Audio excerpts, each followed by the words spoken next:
Sure, select. Okay, I clicked it. So now I'm gonna go live on Instagram. Once the preview pops up.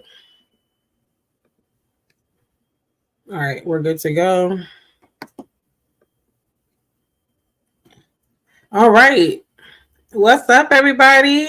We should be live on all the platforms. Hold on. Yes, I think we are. I just got the notification. Okay. I got the notification that you're live. Oh. Okay. I got the notification that you're live, but I don't know if it's saying that I'm live. But hey, y'all. I don't know what to do. Okay. I'm just putting in a welcome.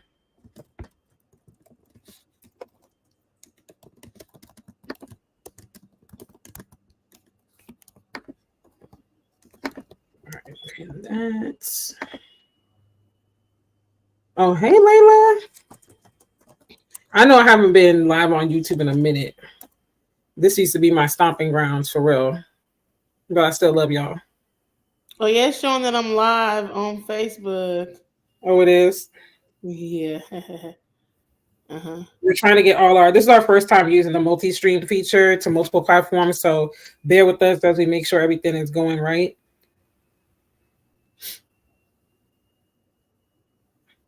And feel free to share this out, invite some people to come in, all that good stuff. Because last time we tried to do this on Facebook by itself, and it was a hot mess. Oh, yeah, I see. But I don't see if I'm live on Instagram, though. I'm about to check Instagram, because I see you on Facebook. I see you on Insta. But I don't see Yeah, you're live. You're live on Instagram. Wait. Yeah, you are. Okay. It says it on there? Mm-hmm. Like if people go to your profile, it has the red circle saying live and stuff. On Facebook? Okay. All right, y'all. Did you hook your YouTube or just... No, you did Facebook and Instagram and baby, YouTube, baby, they'd be like, and on YouTube in about a month or so, child. We gonna. Oh yeah, I forgot. You have to reach certain things for that. Yeah, I do not be doing that. That's hilarious. All right, so now that all systems are go, this is why I love StreamYard, because Restream be sending me through the ringer. Oh, it sure was. I was like, no, this is ghetto.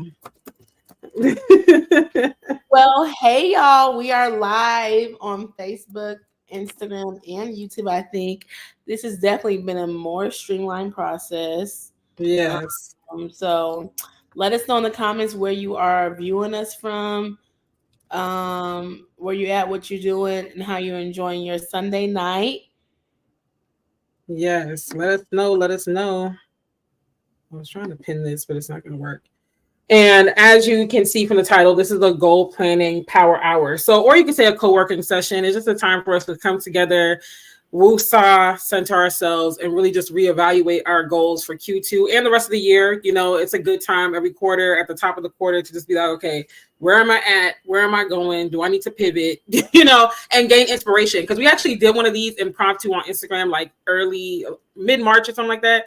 And it was so much fun. Like we were just talking, chopping it up. We were tossing around ideas because most of us either have a business, a ministry, a podcast, something that we're trying to grow and get out to the masses. And so we were tossing out ideas, and it was like, well, what do you think about this? What do you think about that? So that's why we were like, we're going to do this again. And it's just like, you know, as we are working, we could chit chat about what we want to start off talking about what went well in Q1. And then we could also throw in what are some things that didn't quite go well that you might want to refocus on in Q2. Yeah.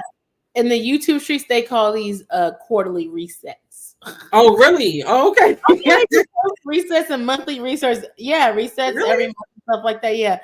Some people talk about their goals, what they did, what they didn't do, financial resets and stuff. Yeah, it's on YouTube all the time. Oh, I need to get into that because that's up my alley in this season of life. Like, oh yeah, just real big on YouTube.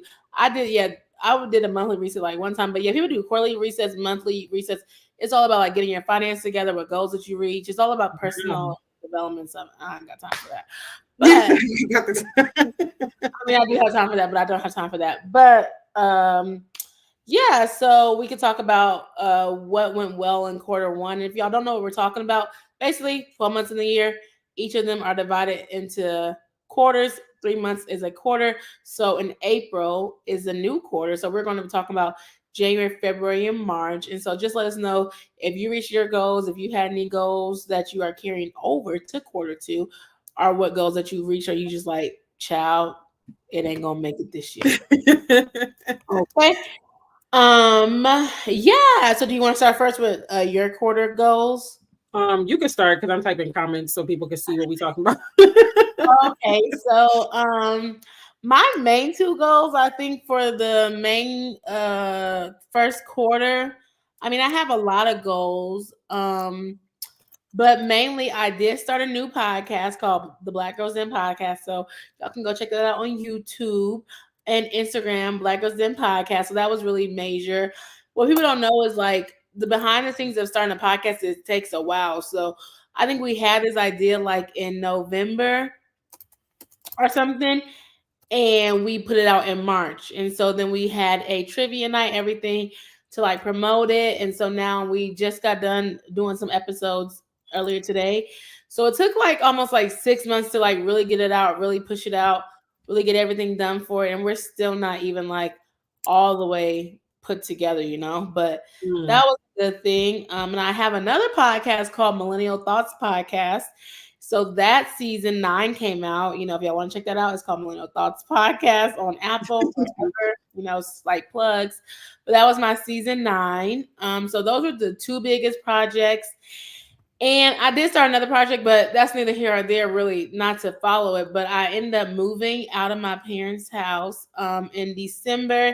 So now I moved to a townhouse. So just like, you know, preparing that and trying to like get my life together, like, you know. Congrats. I did not know that. Oh, yes, thanks. I think I haven't posted it all on there or whatever. Oh, yeah, I moved. Because child. I moved out, but it was so much because I moved like right before I went to Ghana, so it was just like going like too much. Oh yeah, now I don't know if you was on social media because you was in Guyana, but I'm living my best life, and I'm going back this summer. Yeah, so that was really like my biggest things that was happening in this first quarter. Of course, work and like just like trying to figure out just different things on what I want to do, how I wanted to kind of like pivot, as you're saying earlier. Like I'm thinking about pivoting with my like niche on Instagram, like changing my content and stuff like that. I haven't fully changed it, but like I've been working on behind the scenes, like how do I want to change that? How do I want to figure that out? Do I even want Instagram? Do I even want to be on social media? So I've been like working on that for the first quarter. And so that's been okay. Definitely we're trying to go to the gym more, but like life be happening. So I didn't really make it to the gym as much as I wanted to this last quarter. I wanted to read. It didn't really work out too well. I started and I ain't finished them. So yeah, that's really all I could think of. That was my goals. Right now, that's all I could think of. So with the townhome, are you in a roomy situation, or are you able to be by yourself? Oh no, I definitely have a roommate. Oh, well, that's still good though. Like a townhome is nice and spacious and stuff. So congrats again. Like that's a big deal. You just threw that in there casually. Like, yeah, I moved into a townhome. Like, let's all celebrate. Period. You know? Yes, I know. I did move into a townhouse. It was a hard work. I was looking. Yeah, I don't know. I will say though, like, I don't know if it was easy or hard. It wasn't like my friend, I don't know. She says like I got the soft life on me, but it was definitely not as hard as living as where I used to live. I ain't gonna throw no shade. Girl, I was literally about to say, so how do you like living in a smaller town now? Because a lot of people are considering relocating, including me, as we talked about, right? And so it's like, what would you encourage somebody with who might be at a point right now? Maybe that's one of their Q2 goals. Like, okay, I think I might just go ahead and take the plunge back home to which might be a smaller town, or go to a smaller town I've never been to. Like, what would you say is the pros? Because you seem to be like more, like less stressed. Yeah, people are saying that. I'm like, I feel like I am still stressed. I honestly really don't know what the switch is because I feel like honestly I'm paying more for a townhouse, but I'm not getting paid more. Yeah, I'm paying more than what I was paying in Atlanta. Like, I mean, like a couple $100 more, but it's a whole 3-story townhouse. I hope it's not 3 feet. It's 2 bedrooms, 2.5 bathrooms. Okay. And so I think in general, like having a plan. So like, of course, I never wanted to move back to Louisville, but I literally did not like Atlanta so much that I just had to move back. And I think that like, I don't know really what I wanted to get like out of what I was working in. I wanted to change my I wanted to change that whole situation. And so I don't know, like I just found somewhere and I was like, okay, I'll move back to Louisville. I had a job opportunity come up. And so I just kind of moved back. I lived with my parents though for like 9 months. Ooh, child. Y'all can tune in. So you're living with your parents, driving, like it's so much or whatever. And so that's why I was traveling and everything like that. So it was just like, I think that's kind of where the freedom comes because I wasn't paying as much rent, but I wasn't saving. So you were like, I'm outside. You were somewhere every month last year. I said, oh, she ain't playing no games. Yes. I was like, but I literally was like, I have to take this privilege because like, who knows when I'm ever going to be able to do this again. That's true. I'm taking this time. And that's why I think like, that's why I hardly did any content last year. I barely did anything last year. I was like, I'm just going to have to keep this in the archives, like there's so much content to post. I still have so much content that I haven't posted.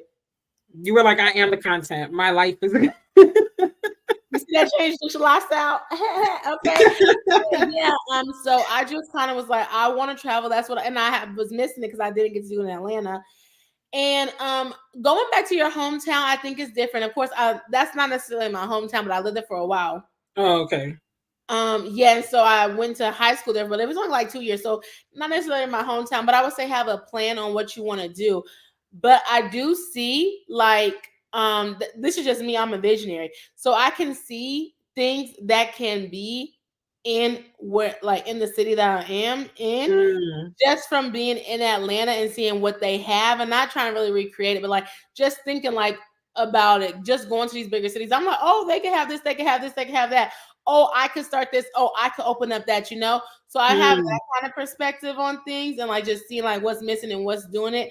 But I will say that because I did go to school here, I know the city more, So I know places, I know things. It's easier to navigate. Like I'll be more open to going places here, and it's not 45 minutes, It don't take to get places. It's like, I mean, it's 30 minutes now because it's a lot of traffic now, but like 25 to 30 minutes. And then if I drive around 8 o'clock, it just takes me like 15, 20 minutes to get somewhere. It's no traffic at 8 o'clock. The main traffic is between 5 and like 6:30, So I would say that if you want to go back to a smaller town, definitely like try it if you're single and you can live with your parents, save up some money, because there's no way that I'll be able to get a townhouse for the price that I got the townhouse for in nowhere else. Yeah. So it's like, yeah, it's a couple hundred more, but I went from apartment to a 3-story townhouse. I'm on like the nice side of town versus when I was down there, it was not it, So I really value peace of mind, and I value I can't think of it now, but I value like living like quality of life. Yes, come on. I value quality of life, and I don't feel like Atlanta was giving me that quality of life. And if you feel like the place that you're living is not giving you that quality of life, then you can go and move to a different place where you can get that quality of life. So I think that if you want to move or you want to relocate to a smaller city, know that it's not going to have the opportunity. So you might want to get a remote job. Know that it might be harder to move up in those places because everybody is from there. Everybody knows somebody there or whatever. And so it might be hard. But I would say the city I'm in, it is easy to network. There's always events happening. And like you can meet people easily. Or I was able to have a trivia night. I'm able to navigate the city. I'm able to meet people. I'm able to talk to people. I just went to an event last week and it was like a community outreach event. I went to church today, and they was already trying to get me. Now they be trying to get you to already be a part of the church, be on the bishop or the board, bishop. You know, okay. Okay, You gonna do it all. Pull you in, okay. So I think that it's kind of more of a community based feeling where I'm at now versus like a bigger city. Is kind of harder to build a village, harder to build a community. I just talked about this on the podcast episode that we filmed. And so, but it is like I am building a new village now because, like I said, I did have a village in Atlanta. It was hard to build that village, but girl, now I'm coming to a new city. So I'm toying in between like quarter two. Do I want to make friends or kind of do I want to work on my projects? Like, because you kind of got to pick and choose one, you know, it's like, do I want to create this village? Then you got to pour into the village. It's also, I'm pouring into like myself, I'm pouring into my craft. And so I realized that being in Atlanta, I wasn't able to pour my craft as much as I am now. Yeah. So I'm able to pour more into my craft and I have less distraction or just less things going on. So I think that's the tips and stuff I would share. Yeah, no, it's good though, because like I said, you and I have had that conversation about me possibly relocating in another, like, I mean, at this point it'll be like a year and a half because I can't do it in less time, especially with a kid. But it's not so set in stone yet. But that was some of the things I was considering, because it's like if I were to go back to where I'm considering, it's like surprisingly, it actually is more affordable there than here, which you wouldn't think because it's further north. But it's just like that's weird. But nevertheless, it's also just like you said, that quality of life, being able to not be so stressed out. I think a lot of times when people think about Atlanta, they're thinking of like what you see on TV and like it's going to be this great, phenomenal experience. And for some people, that is the case. But for a lot of people I know, including myself, like we either have been fighting for our lives. We came here and it's like, you know, it just wasn't giving what you wanted to give. It's hard to find community. Like it's just a bunch of different things. And so, you know, I just feel like if it makes sense, then go for it, then relocate. But if doors start up and you know whatever, then sure, you know, you can stay, but sometimes you gotta make that plunge. Yeah, and that's another thing too. It's like, okay, y'all see Real Housewives of Atlanta, loving hip hop, then people are celebrities, that part, and they already have this, they already have that, they already doing things there, and y'all see how they keep on going to every like party, this that they got to get paid to live out there in Atlanta. So it's like it's not just a, you know, chill thing. So it's really hard to make a name for yourself if you are like new or whatever, or trying to get the right connects or whatever. And so that's kind of hard. But I was just over it. Like I was over it. I couldn't find a new job. I finally found like a writers community, but that was at the end. But I was like, I'd probably never move back to Atlanta or whatever. People are like, would you move back? No. And the only way how I would move back to Atlanta if I got like a good tech job, and probably if I was married. And that's another thing too. I think people, like, to be honest, real with yourself, everybody's not making six figures. Everybody's not making $89,000. Like Atlanta is expensive. And as a single person, I don't have good quality of life if I'm not making six figures. Exactly. Like this is that, but I don't live off of credit. I'm not saying they do either, but right. No, seriously, it is something to consider.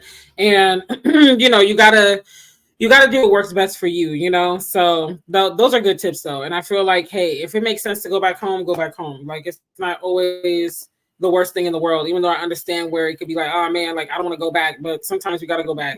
Like it is what it is. And it's different. And I know, because when I was in college, I was like, I cannot go back home, whatever. But it's different. Like now, like I honestly, Atlanta was really never on my plan. I just went there because of the pandemic. And I was like, oh, okay, well, I have an opportunity. Like, it was like, I want to live in Atlanta so bad, you know?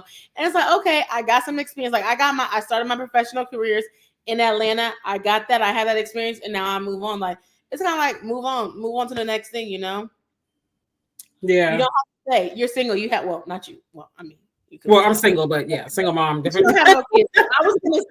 I was gonna say single, no kids, but you have a kid. So that's what I was trying to say. You're not single, but like you single, no kids. You're not tied down to anywhere. You don't have to do it. I mean, even if you do have a kid too, honestly, if you're single, but like, yeah, you're not tied down to it. Like I hate this, like staying. Oh, it took 3-4 years, baby. I ain't got 3 to 4 years to be over here fighting for my life to try to figure out the 5th year gonna work out. Listen, it's a lot. It's a lot. And especially when you don't have that community. I think we underestimate how powerful having a sense of community is, because you need that. You need like a safety net. You need people that you can lean on. And it doesn't have to be hundreds of people. It just needs to be a solid, like if you have a solid few. They need to be solid people. Child. Yes. Yes. People will be like, I cannot call you. Listen, because we'll be like, let me know if you need anything at all. And then when you call them, it's like ghosts, just crickets. But I'm not like that. I'm not like that. That is not me at all. But okay, so going back to the original question, as far as my Q1 goals, what did I accomplish? So at the beginning of the year, I actually did a prayer board instead of like a traditional vision board, because I was like, I want to just like separate out 8 categories in my life, and I want to just write out my prayers to God about what I want him to do in those areas. And so I can't see them all from here, but I know it's like business / ministry, finances, health and wellness, family, love life, I think purpose or something. And I can't see the other ones because it's on the other side of the wall. So I still got about half to redo, because it was my plan that every quarter I would go and see the prayer that I wrote for the previous quarter, just to kind of see like how God was working. Because sometimes we don't realize we're progressing because we're always looking to the next goal. We're like, okay, I'm not here yet. I'm not there yet. I didn't accomplish it. And so you don't realize like, well, wait, you are growing. Like you're progressing. And so I read the prayers of the ones that I have rewritten, and I was like, okay, like some things have definitely happened. So a big one for me was finding, and one of the categories was friends and like community as well. But a big one for me was that God has already restored and been answering that prayer for solid, like-minded friendships. Because just going back to what we were saying just now, like finding community in this city, and I'm sure other major cities is just as difficult, but we can only speak to what we've experienced. Here in Atlanta, it's not the easiest to find like-minded people that you could click with, that you could do things with, whatever. And so like end of February into March, or maybe it was early March, I got invited into like different I guess you could call them like chat groups, cohort groups. Just I'm in one for community leaders by my business coach. I'm in another one that's like a faith-based one. So we have prayer calls, we'll encourage each other. I created one for Single Saved in the City on the Geneva app. So shameless plug. If you want to, if you want to communicate with us more intimately and like really get to know people, then join us on the Geneva app. Huh? Can you talk more about the Geneva app? Oh yeah, so the Geneva app is basically, hey Jasmine, sis, I have not seen you in forever. I hope you're doing well. Happy Q2, happy April, all the things. But yeah, so the Geneva app, it's one of those apps where you can foster community. So if you've heard of like Slack, Mighty Networks is another one. It's that kind of app where you create your own community on it. And on Geneva, people can find you based on your location. So if anyone is in the Atlanta area, for instance, they can find my community. It's still growing, so it's not as big as like a meetup.com or whatever, but it's like it's like meetup.com meets like a Slack channel. And so when you create your community, you have different, thanks so much. She's so proud of you, and hey, beautiful ladies. But when you create your community on Geneva, you have different chat rooms. So you could have like the meet and greet room. That's how I have mine. And I'm gonna actually show you. And then you could have like a room for events. You can video call on the app itself. And it works like a Zoom, minus the chat feature in the video call, but you don't have to be on camera or on the mic if you don't want to be.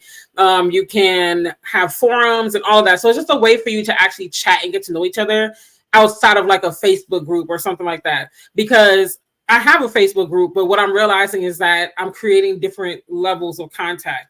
So there's like the overarching circle for people that just want a quick touch point. And that's like the Instagram page, the Facebook page. They might want to just see some content, like it, share it, TikTok, and keep it pushing. Then you have like the next level of intimacy, which is like the Facebook group, the email list, people that actually want to like dive in a little bit deeper, but not be knee deep. Like they just kind of want to touch base or whatever. And then the Geneva app, I'm seeing that as like those of us who really want to connect. Like we really want to be able to key chat and all that kind of stuff. Is it like a Discord? Discord is an app, right? It's like a app where you can have chat rooms and like you can have different I'm just trying to have the same. It's like, well, you have different organizations and stuff like that. You can like chat and Yeah. go. So this is how Geneva looks. So this is the logo. I need to get a new phone, y'all. So, and hopefully the ring light doesn't make it too hard. But this is the Geneva app right here. It's like a flower logo. Mm-hmm. And so you click that. And then these are the different groups I'm a part of. But as you can see, this is single and saved in the city right here. Mm-hmm. So this is hard trying to demonstrate against the camera. So when you go in it, you can see like I have an event. So tomorrow night we're going to go over the financial fitness devotional and the Bible app, which has been getting us all the way together. And then you got the different chat rooms. So, I have something that says like start here. So when you come in, you do the meet and greet room where you introduce yourself. Housekeeping is just like general rules. Church announcements, that's like, hey, this is what's coming up. Then the group devotional room is for like when we're actually, hold on now. Good thing I didn't have anything sketchy on my phone. Oh my goodness, come on now. I need to get a new phone. Let me take this off. And so that's, when we go to the group devotionals, and then I have the video call already scheduled and arranged for tomorrow night. Then I have an events room, group chat where we could just key prayer requests, praise reports, and then shameless plugs. So people could put their stuff in there, whatever they're working on. And so then you have like the events tab here, which will show you everything going on for all the groups you're in and all of that. So you can just kind of keep up. And then you can discover groups here in different areas. So you can see like popular groups around you, Young and Fruitful, Rich Gal Society, my group, of course, du jour, something, women wellness. So it will show you like different things in your area. So I've had 2 people just find me through the app. And then others came from the community or like TikTok or whatever from seeing it. Can you put the names in your comments? I do not like Geneva. I can't even get creative. It's keep asking me the code and I keep putting in the dang code. It ain't even working. Wait, what, for Geneva? Yes, it's like code is like too many times, too many attempts. And I'm like, this is the code. I'm trying to do it while you talking so I can go through it with you just to see. And actually, I'm trying to let me pull up my email because I have the link in there so y'all can get to it. But I absolutely love it because I never had a Slack channel, but some of the women in my business ministry cohort, they had Slack and they were like, Slack was kind of dry. I never had that. I've been in other groups. What's that other app that everybody was using? It's like a blue and white logo. I don't know. I forgot, but it's very popular. Oh, is it GroupMe? Mm-hmm. Yeah, GroupMe. I've been in a couple of GroupMes and those get very chaotic. Like it's a lot of people talking. It's a lot of stuff going on. So I didn't really care for that one. And for me. Really, all the ones I was in, it was too much going on. Like you just couldn't keep up with the conversation. Well, yeah, sometimes are. Yeah, that was the only thing. Like, tag somebody and then boom. Right, it just be going and you gotta kind of scroll up. So I just put the Geneva link in the YouTube chat. I didn't put it in Instagram yet. Let me do that. But oh yeah. Hey, sorry, I'm like in between all the platforms. My best friend's on Instagram. Yes, definitely go download the app. She said thanks for the reminder. I still need to go download it. But yeah, so it's really good for the intimate touch points. So that's how I see Geneva. I'm trying to create layers of touch points because some women are like, hey, I just want the quick encouragement and that's it. Others are like, I want to dive in deep, and others are kind of in between or they ebb and flow. So that has blessed me. But God has blessed me with connecting me with the right women, because when I tell you, like, planning this summit and executing this summit has been wiping a girl out. Okay, like it is dragging me by my edges. I'm just like, I just want April 27th to come so I could regroup, go to the beach a couple weeks after that. Yes, like less than 2 weeks. And so I'm like, I just want to get it over with, pour into these ladies that are going to come. And I just want to go to the beach a couple weeks after that, regroup, be half naked on someone's sand somewhere, and just like get my mind, go to Guyana and come back refreshed. Like, cause it's just like, granted, this has been a huge learning experience. Like, I know for my next huge in-person event, I know like how to go about it better. God has been making it clear who my client, I don't want to say clientele, but who my target audience is, ideally speaking, like the women who tend to be drawn to me. So it's giving me more clarity. I'm so grateful that the guest speakers are super gracious with me and encouraging, because it's been a lot of like having to pivot, having to switch this, having to do that. So, I'm actually going to be changing some things and announcing that tomorrow because I have to fix some of the links and stuff. But that has been a blessing to connect with those women, because in times like that, they can say, okay, well, let's try it this way. Let's do it this way. Here's some unity, like-minded, like-hearted women who are just as kind, just as, serious about their purpose and just their goals. And that want to see you win, that actually want to see you win, actually want to pour into you and stuff like that. So I would say that's the biggest, huge win for me for Q1. Also, I looked at my love life envelope because I was like, before I got on this live stream, I was like, let me just look and see what prayers I was praying at the beginning of the year, because me, I'd be like, 1 minute I'd be like, okay, let's get it, God. And the next one I'd be like, I'm gonna just be single, like let's do me. And so I actually prayed that this year I would meet my husband, or get in alignment towards marriage, but we would start as friends. So I didn't say like, Lord, let me get married by the end of the year or whatever, but I was like, let me meet like my husband, but let's start as friends. So I feel like I'm getting closer to that. I can't say I found him or he's here or whatever, but without saying too much, I feel like I'm now. But okay. But the good thing is, even if I am getting closer to it, I'm not getting closer to it, whatever, I'm just like really gung-ho about purpose in this season, because I'm like, and because all those switches are coming in my life, like my mom and sister relocating and stuff, it's like I gotta really lock some things down. So it's like it's go time. Doors are opening up. Opportunities are coming. So it's not to say I'm not open to love, but it's not like something I'm like, oh my gosh, I'm crying at night, holding my pillow, sliding down a wall, like I'm single. It's just like, hey, I'm single. Options are there as always, period. And it is what it is. So now, as far as like the things that didn't go right in Q1, I would say, well, I can't really say the summit because that's Q2, but what didn't go right in Q1? I know there was things that didn't go right or like went. Honestly, I got distracted. Distractions got the best of me in Q1 in different ways. And I ended up like wasting a lot of time stressing about things I didn't have to stress about, having to, not having to, but find myself in the middle of situations that I didn't have to be in the middle of because I'm being pulled into it with other people, like just allowing myself to be, my focus to be swayed. And so that led to stress and unnecessary like turmoil. And some of this stuff had nothing to do with me. It's just like you get pulled into it, so definitely like just realizing, let me focus in and set better boundaries and just, not be so, I guess, willing to just throw myself into something to help someone. So, but yeah, that would be Q1 for sure. And then I feel like there was something else I wanted to accomplish in Q1 that didn't happen. Oh, you know what? What was a failure? The Galentine soiree. Big, epic failure. Big, epic failure. I was supposed to be in the DMV, remember, for Valentine's Day? You know what happened? You didn't do it? I had to cancel it because I was promoting it. I wasn't promoting it as hard as this summit. This summit, I have been going hard in the paint. Okay, like I'm live every day. I post every day, 2 times a day. I'm here. What's up?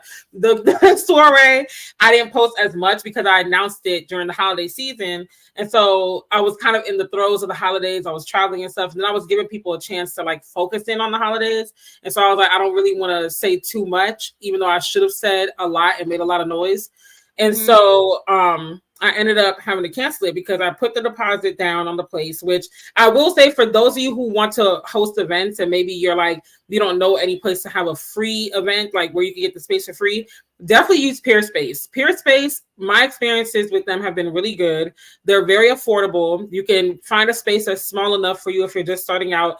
And 9 times out of 10, the space owners work with you. So if like, let's say you go on Peerspace and the space will cost you $400 for a whole day, from morning till late afternoon or whatever. And on Peerspace, they might say the deposit is $200, 50%. But if you contact the owner, a lot of times they'll work with you and say, oh, just give me 100 or just give me 75. Like they'll give you a discount, they might even give you a discount on the whole price because at the end of the day, they know if they treat you well, that's a recurring customer. So definitely use Peerspace, reach out to the owners, look at the reviews, look up the places, make sure they're accurate. But I had contacted the owner of the venue in Baltimore. I loved it. I was like, oh, this is the nice part of Baltimore by Johns Hopkins. Like parking's free. You ain't got to worry about all that. And the venue space was cute. She had like the cute photo wall and I was going to get a balloon arch. And I had the whole vision. My friend Jasmine that was actually in the chat was going to come speak. I was going to give away like gift bags and just pamper the ladies with a whole like girl-centered, women's empowered Valentine's Day event. And it's just like I got people that were interested, but honestly, a lot of people were going through it that time of the year. They couldn't really, invest in the way that they wanted to. Mm-hmm. And then on top of that, excuse me, I was posting on Eventbrite back then still. And I was getting a lot of like bot and spam accounts that would like buy a ticket and then request a refund. And when you go and look, it's like it's not even a real person. So that's why I didn't even use Eventbrite for this summit, even though now it's kind of late. I'm probably not even going to put it up there. But for the next event, I might put it up there and just let people know, like, you got to come to my website to buy. I do not like Eventbrite. I don't like all the spam accounts that find you suddenly and stuff. Because I was good. I was good in 2022 and 2023. But, up until like mid 2023. After that, it's like all these spam accounts started coming up and I'm like, what in the world is going on? Like, I don't like this. And so I was like, I'm just going to cancel it because it wasn't feasible for me to leave from Atlanta to go to the DMV for like 2 people to show up. It's different if it was literally just a free meetup, like what I did in October. That one was a lot of fun. I had like 6 women show up. We went to Dave & Buster's. That was great. That was good. Yeah. And then I had to go that weekend anyway, because I was going to a gala. So it worked out but the thing is, yeah. So I have women all over the world in single state in the city. For those that don't know, we're not just based in Atlanta. I got women in the DMV, Dallas, Houston, Chicago, Michigan, Germany, England. We're all over the place, Canada. And so my goal is to get to a point where we're hosting meetups, in different cities around the world. And I would just have to make sure I have enough women in those cities to show up. But it has to make sense for me to do that. Like, I can't just be going somewhere and it's 2 women showing up, because then I'm constantly going to be in the red. So that was a fail. And I was really disheartened by that. And I was just like, yo, wanted to do your summit. I didn't want to do anything else. Like, when I tell you, Single and Safe in the City has pivoted so much since I started it almost 2 years ago. The needs of the women has changed. The whole mission has kind of evolved and matured, because at first, when I started it, my initial thought was, this is just going to be a meetup group. I just want to be around other single women. We just go out, we do things. But like we had said on another live stream, in Atlanta, it's hard to, not impossible, but I feel like it's harder to have just a plain old meetup group unless there's hookah, twerking, liquor involved, stuff like that. And that's not really what I'm trying to foster an environment to. Like, if we go somewhere and people want to drink, that's fine. But I'm not going to be like, hey, let's get the hookah out, bottomless mimosas, like that. This section is $20,000. Okay. But I want to challenge you because, now that you're changing, this is just a suggestion or just a question. Since you're changing it and whatever, I don't know what you're doing, but I know you're talking about the Bible, not the Bible study, but like what you're doing tomorrow, like you're doing a prayer thing. Have you ever thought about doing like virtual, like Bible studies, virtual meetups or anything like that? Because I think that's really good.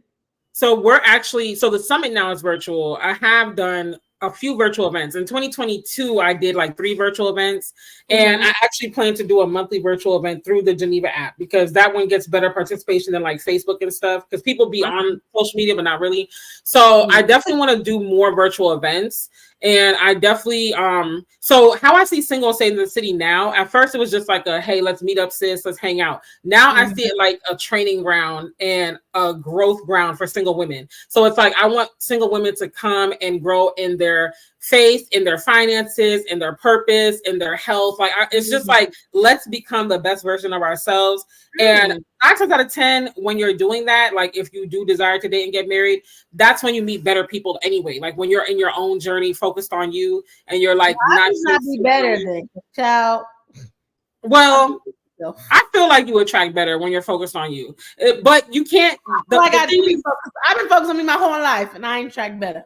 Well, the thing is, bums are always going to approach you, because why not? The one thing a bum does not have is anything to lose. So they're always. I was thinking about the other day too. And they have audacity, and I was like, you cannot be out here dating people that don't have nothing to lose. They don't have anything to lose. With someone that doesn't have any, even like a roommate or a person, not even a romantic relationship, just like people in general, like sometimes, but. Like, you can't mess with people who don't have anything to lose, because maybe their character, they trait, like, don't mean nothing to them. Like, they ain't got nothing to lose. If they do it, they do it. They don't. Like, it don't matter. Exactly. And they be the boldest too. They have the most audacity. Because they got nothing to lose.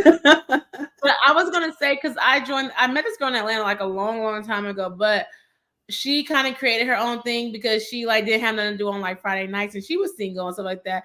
And she does like once a month, she does like Bible study, and like people are like in actually this one girl was in Amsterdam, this other girls in these different like she's like based in Memphis, but like they're all in different places or whatever. And so I'm like, that's cool. And I don't really know how big she wants it to be, but like it'd be like the same people or whatever, and it's like the third Friday or something. So I was just like that kind of like build community. And I think she was actually gonna have an in-person event, but I think it got canceled because of weather, but she was going to do like a worship night and stuff like that. And so I was just saying, I think like over time, even with me, like I'm thinking about like how to create smaller events that are like monthly every month to build that momentum to be able to then, okay, boom, you know, that's going to make you want it to go. So I don't know what your schedule is like, but I was like, if you could do like a once a month thing or something like that, or not, every 2 weeks or something, whatever you want to do, like if it's a Bible study, you do it weekly, and then you can build that community over time. So then, you know, when you do the thing, it's like, oh, like Baby Sarah Jake's like, bam, it's gonna be out, like it's gonna be ready because people have already like invested into you, invested in see what you do. And so I feel like that's kind of the thing that people kind of miss or whatever. Like even me, like with the event, like I had so many people sign up, right? Not even half of the people came. Which was so horrible, right? Because I'm like, I'm doing all this stuff. I'm trying to get sponsors. I'm trying to get things. I'm trying to do this. I was working so hard. So, but I would say that was a fail, though. I mean, how people say like it's a lesson learned, but I'm like, I'm pissed because I was getting the thing, trying to find the people. They're like, well, just look at the people who showed up. But I'm like, that's rude because the people that didn't show up, and it's like I could have left the RSVP thing open if I was going to let some more people come. You know what I'm saying? True. So, but also like. To me, like it low-key was good because I haven't, as you see, I've been in Atlanta for like the last 3 years, you know? Yeah. I just met people, whatever, to come, and somebody did come and they really enjoyed it, and I gave away all the stuff and different things like that. Matter of fact, send me your thing again so I can share it as well too. Since it's okay, I can share it again too. I shared it or whatever again, but just me thinking out loud. But it was like, okay, these people did kind of show up for me, so I'm like, okay, if I can foster that and like we can do something like maybe not once a month, but like every other month or something like that. It's like, okay, boom, when I do have the big event, you know, people are going to be more prone to come and like do things, even though people don't really want to pay. They might be more prone and stuff like that because they have been coming to these events and they see all the things that is put into it and stuff like that. And that's really what I plan to do. So because 2022, I was having monthly meetups. Like we were literally doing something every month. Yeah, I do 2023. Yeah, 2023 wiped me out. I was just going through a lot of personal stuff at the beginning of 2023. So I couldn't really show. Girl, I was fighting for my life. Like I told the whole car story and everything on a live stream recently. Like I was literally leading a ministry. I was running a ministry and running from the law, child. Like it was a lot going on. So that just threw me off. But yeah, I plan to. So that's where the Bible studies come into play. So this is actually our second devotional for the year. The first one we did was like the promises of God. And then I took a couple weeks break. Michelle, oh my God, sis, where have you been, twin? Where have you been? I literally just talked to Kendall the other day. She was like, have you heard from Michelle? I said, I have not. Like, where is she at? Girl, you need to text me. Text me after this. But, your light just went out, Alieshia. But, oh, no, it looked like it went out, but it just got dark for a second. Oh, I was so nervous. But yeah, so the Bible study that we did at the beginning of the year was a promise of God, because I was like, I just want us to remember like what we're standing on. Like we're standing on the promise of God, be confident. And I actually picked out Bible studies for not every month of the year, because some of them run over 30 days, but basically like where we're going to be constantly in a Bible study. I took a few weeks off to get this summit together, but that's how we got back into it. And we're in the finances now because this month is financial. Then the next one will probably be health and wellness. And then we'll jump back into, like different stuff. So the Bible studies are going to be monthly. And then in the Geneva app, we're going to have those monthly mixers. And then, because I was already doing that. And then outside of that, what I'll probably do, well, not probably, what I need to do, honestly, is get back into my monthly live streams on YouTube as well. And I'll probably just connect that to Single and Save through StreamYard like I'm doing now, because I need to, not that I'm looking to be a YouTuber or anything, because I'm tired of YouTube. I'm tired of Google ads. I'm tired. Okay. So I don't really care, but it's just like to keep the momentum up, because I feel like YouTube are the faithful like we ride for you for real, because you could disappear off of YouTube for like a year. At least for me, I could disappear for like 6 months to a year, and the faithful ones gonna pop up when they see that live stream. Like Layla, as soon as I went live, she was like, "What's up?" Michelle then came out the woodwork. Okay, so I feel like YouTube is a fate. Like those are people that rock with you real bad. So I just want to get back into that, and then also, I've been listening to different marketing gurus, like Marketing by Monray. She's one that I follow heavy. Like I consider her my marketing coach. And she said that she predicts in the next 3 to 6 months that YouTube Shorts is going to be like the primary thing you want to focus on for marketing. Because she was like, TikTok, it's there. It's not going anywhere anytime soon. But you know, with this whole ban and all this type of stuff, it's switched up a lot of different things. So she was like, still post on there, still post on Instagram, but really ramp up your YouTube Shorts. And then like in the next 3 months, compare and see which platform worked the best for you, you know? But she says she thinks YouTube Shorts is going to be it. So I really do want to step up my YouTube Shorts. I've seen whole channels that are just YouTube Shorts and blow up and ain't damn video in sight. You know, it's just short. I've seen that, but baby, that don't be working for me. But we just did a short on our YouTube channel, and they got 416 views. It's really days, but it was like really quick to 416. Yeah, so I don't know. It's just like kind of, it's just like what you're trying. But one was in 400 views. Two of them got 400 views really quick, but actually 3. But it's just back and forth. So I don't know. I don't really know how I like shorts and stuff like that. It's just YouTube to me, I think is just too much work.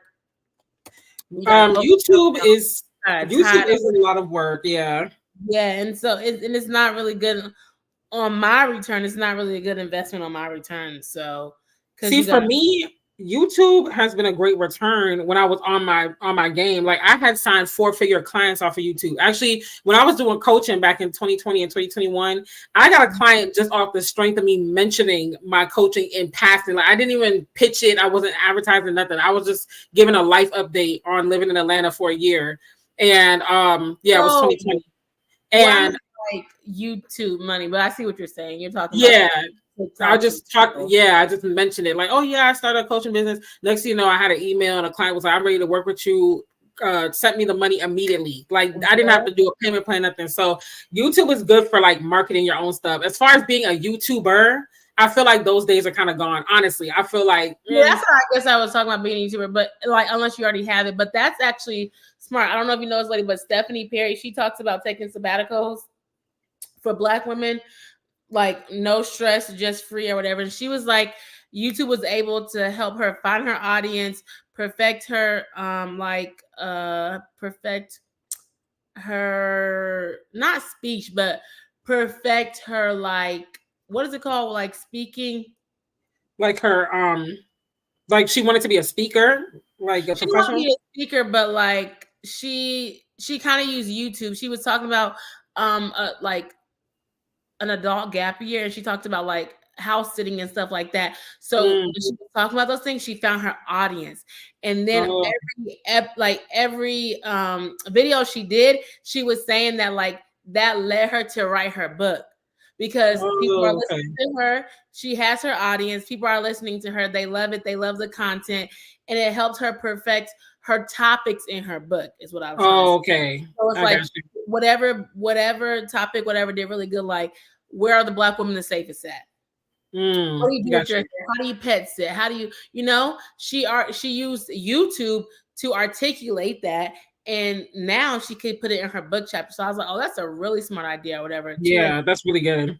Do it, but it was like, that's how she used YouTube, and she does get coaching clients on there too. So that is true. It could be the way that she does it, because she does like YouTube, like how to get your coaching clients, how to do this, and so like the talking and stuff like that. That's what you're saying, yeah. But all the other stuff, like the vlogging, it's like, okay, I used to like to do it, but now it's just too much work, and there's no return on investment because YouTube is not paying me. Is what I was trying to say. And I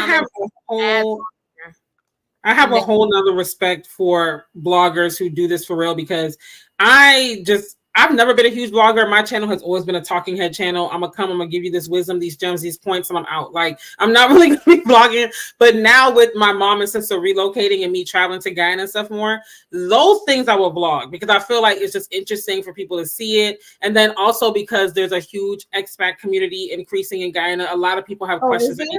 Oh yeah, a lot of expats are coming over the last what 8 years or so, because Exxon, I think it's ExxonMobil. They started offshore drilling in like 2018, 19. So between 2017 to now, it's been a huge increase in expats, people investing in the country, lots of rapid development. But the thing is, people have questions and need answers and they don't know where to look. So I feel like me vlogging, it's vlogging, but it's also informational. So I'm still talking head, but it's like I'm showing you the country itself too. So it's like I'm not just saying, oh, go do this, da, da, da. I'm showing you like this is where you go. Then, so I see that. And then just showing life as like living in 2 different countries. What does that look like? Because even though I'll still be here, I'm going to be spending more time in Guyana because my mom will be there, And so by country.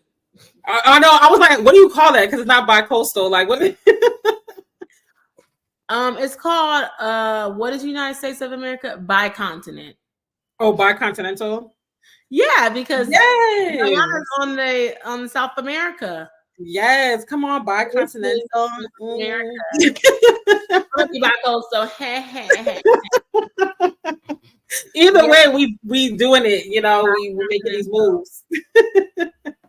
So that's definitely where I'm at with that. But yeah, I think my dreams of being a YouTuber have died. It's just too much work to make it. I feel like, some people are making it and great for them, but I feel like in my age group, particularly the people that made it started like back in the day, like 2010, 2012, when they were able to gain a different type of traction. So now they're just maintaining what they already had.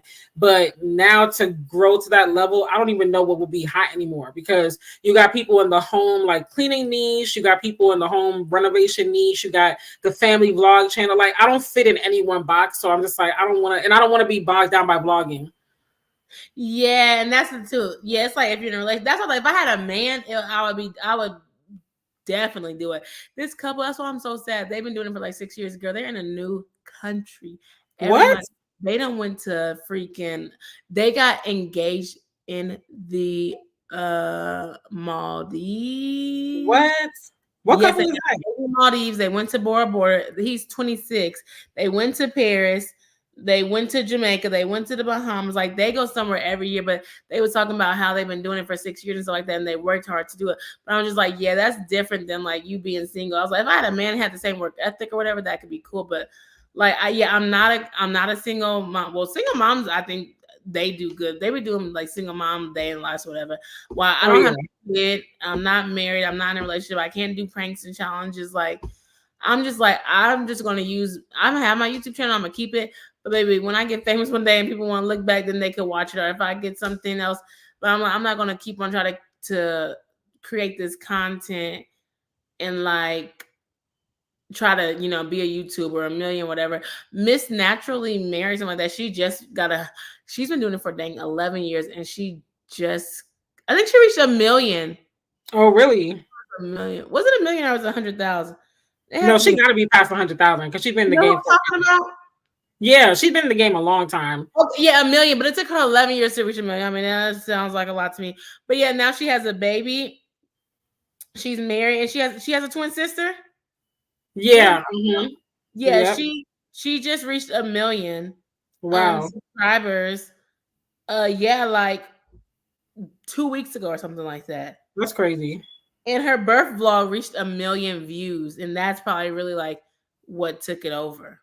And me and my friends who are fellow YouTubers, we talk about that. Like it seems like the main way to get traction is if you either are having a baby, buying a house, renovating a house, or like making some crazy like out of the country. Like you got to be doing something like real, just like, and then people are like, oh my gosh. But the thing about that is like, okay, after I have the baby, then what? After the house renovations are done, then what? Like, like she's gonna have people follow her anyways because she's already had it. But yeah, like the baby. Well, people want to see day in life of the baby. I'm like, I don't want to see that, but hey. You're like, I don't care nothing about that baby. Yeah. I love the kids though, but like, yeah, I don't want to see that, right? And so it's like, okay, I need to go back to listen to like, I want to know about finances. I want to know about where to move, where to do this, where to do that, whatever. Yeah, like traveling is really big. Yeah. And now they're talking about buying a new house. Like house tours are really big and looking at stuff like that. And that's why I want to travel, but I had to change it because I'm like, I don't even travel that dang much. Like I do travel a lot, but like not every month or like every week, and then gotta go back around and post it real quick. Now, baby. Baby. You be tired as a mug. And that's the main thing with vlog. Because even honestly with the podcast and like what you were saying earlier, I have like 3 podcast episodes fully recorded, everything in my computer storage right now. And I have yet to actually like edit it, put it up, write the description. Like, and it's not going to take me so long that I can't do it. But just the thought of like, okay, I'm probably going to have to devote about 2.5 hours to this. Have you thought about hiring somebody? Girl, where's the budget? Like, well, no, I mean, I don't know, Fiverr or something like that. I don't know. But I need to get past like some right in my face responsibilities. But I know by the end of this year, I have to hire people. Like, I have to hire an editor, and I would probably say a virtual assistant, someone that could just kind of capture like the other stuff, like social media. I don't know what your Oh yeah, I was gonna say I don't know if this is in your budget or whatever, but I know this girl. Well, I don't know if she's trying to do full time, but she do live in Korea, but she's like $20 an hour. I'm like, child, I can afford it. I don't know if you can afford her. Okay, I don't know how many hours you want. But I met this lady was on Instagram, and she was talking about how she had somebody in Nigeria, and she paid her $10, and she had 20 hours a month. I said, oh wow, that's actually I can do 10. I can do 10 because I said 20 out. Listen, I can't do 20 because I don't need them to do a ton right now. What I really need them to, not for me personally, they will more so be working for like my mom's foundation and stuff. Because my social media, I can handle it because I just get batch like the podcast. That's why I was saying that. Well, the podcast editing, yes, but I would want to hire 2 people. I would want to hire an editor for the podcast, but I would want to hire like a social media manager or like a virtual assistant who knows social media to help my mom with her stuff. Because my social media, I would like to hire someone, but I think for now I could tough it out because I usually just batch get content. Like once my makeup is done, I'll take some pictures, get some video clips, and then I just throw up something real quick because I'll like, if a thought hits me and I'm like, oh, that'll make good content, I just jot it down on my phone. So if it's a day where I'm like, what do I post? I just go, boom, let me get that, put the cat, so that's not too bad. I don't mind that. I'm horrible. I don't be knowing what to post. I don't be knowing. What are you going to do when your mom goes to the other country? Is she going to still do her content? Are you going to? Yeah, so she's gonna still get the content, and what I'll probably do because I'll be traveling there more often is just try to get most of the content when I'm there because I'm very particular about how content looks, and then I'll just hire someone there for the in between because there's a whole bunch of social media people there too and stuff, and that's why I want to hire someone because then they could be looking over that stuff while I'm looking over the others. I don't want to have to do everything, but it's just a budget. Like Mama's on Mama Martin Kitchen. If what? You still do Mama's Martin Kitchen? Yeah, we took a break because my mom can't cook as heavy with the eye thing right now. Yeah. But we're still gonna post on it though. Like she's not giving it up. She just gotta go easy with the cooking because with the corrective eye surgery, she's not supposed to let like the steam from the food hit her eye and stuff because then she could lose her vision like permanently, forever, like for good. So yeah. She should not be doing that. Yeah, I mean, the surgery itself is good. She's getting back her vision slowly but surely, and it's so much cheaper to do it in Guyana. But you just have to be careful. Like you can't, be putting your head all in the stove and stuff like that because then you'll just roast.